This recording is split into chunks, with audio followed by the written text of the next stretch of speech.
Son Fatih Nadir Şah Əfşarın dövləti rəsmi olaraq necə adlanırdı?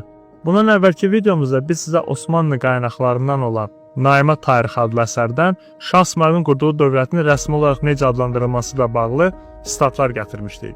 Bu hələ son deyil. Növbədə Naimə Humayun dəftərləridir.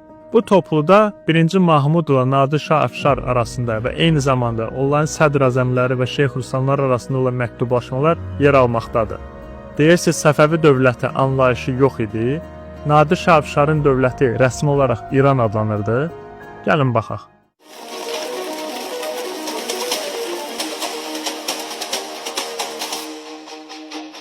Beləliklə səhifə 30 Nadir Şahın Osmanlı Sultanı 2-ci Mahmudun sədr-azamına göndərdiyi məktub. Muğan qışlarında bir araya gəlmişlər. Səfəvi sülaləsinə təbaəti ilə bizim naiblərimizi Türkman ilinin şahı və sərvəri təyin etmək surəti ilə həd və s. Orijinaldan da gördüyünüz kimi burada yazılıb Şah-ı İli Türkman. Daha sonra Nadir Şahın Osmanlı Şeyxülislamına göndərdiyi məktub. Onlar Səfəvi sülaləsinə biət etməkdən vaz keçdilər. Bizi də Türkman ilinin mirasçısı konumunda şah və komutan seçdilər. 79-cu səhifədə Nadir Şahın Osmanlı Sultanı 2-ci Mahmuda göndərdiyi məktub. Rusun xahiş və ricasına binaən ahd-ı iqrar oldu ki, hər nə vakit ki dövlət-i Aliyyə-i Osmaniyyə ilə bu dövlət-i nadirə beynində müqəddimə müslahat təhəqqüq bular. Diqqət yetirin. Dövlət-i Nadiriyyə, Türkmen eli var, Dövlət-i İraniyyə, Dövlət-i Persiyyə və yaxud da başqa bir təbir yoxdur. Sultan 1-ci Mahmudun sədr-azamından Nadir Şahın sədr-azamı olan oğlu Nəsrullah xana məktub. Səltənat-ı Səniyyə-i Osmaniyyə ilə Dövlət-i Behiyyə-i Nadiriyyə beynində və s. Nadir Şahın sədr-azamı Nəsrullah Mirzədən 1-ci Mahmudun sədr-azamına məktub.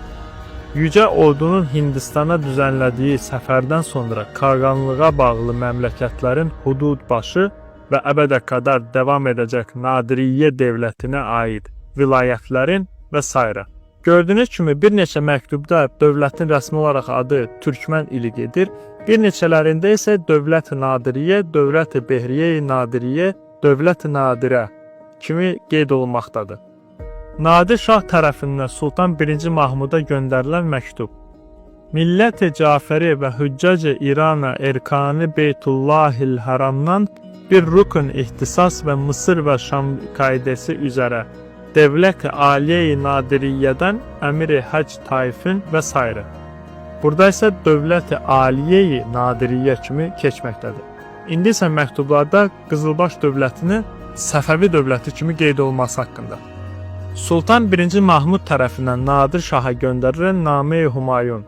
Təhrirat-ı səniyyələri müəddəsi üzərə Dövlət-i Səfəviyyənin ibtidai zuhurundan bəri və s.